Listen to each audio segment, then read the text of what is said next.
భారత కుల వ్యవస్థ ఎలా మొదలయ్యింది అనే దానిపై ఇది ఒక క్విక్ బ్రీఫ్. వేల ఏళ్లుగా మన సమాజంలో పాతుకుపోయిన ఈ వ్యవస్థ అసలు ఎలా మొదలైంది? దీనికి సమాధానంగా మనకు ముఖ్యంగా 3 సిద్ధాంతాలు కనిపిస్తాయి. సరే, మొదటిది దైవిక సిద్ధాంతం. ఇది చాలా పాత వాదన. అదేంటంటే, ఋగ్వేదంలోని పురుష సూక్తం ప్రకారం సాక్షాత్తు బ్రహ్మశరీరం నుంచే 4 వర్ణాలు పుట్టాయట. ముఖం నుంచి బ్రాహ్మణులు, భుజాల నుంచి క్షత్రియులు, తొడల నుంచి వైశ్యులు, ఇక పాదాల నుంచి శూద్రులు, ఇలా అన్మాట.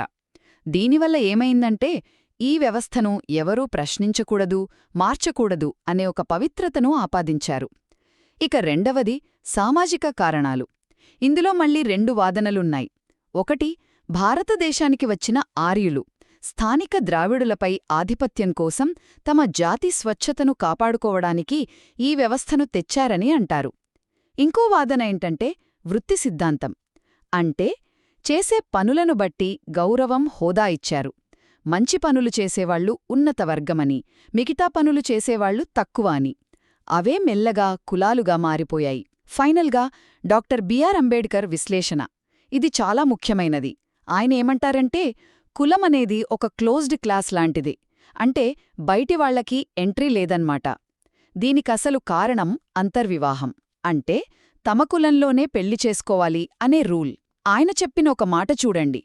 ఇది కేవలం శ్రమ విభజన కాదు, ఇది శ్రామికుల విభజన. గమనించారా?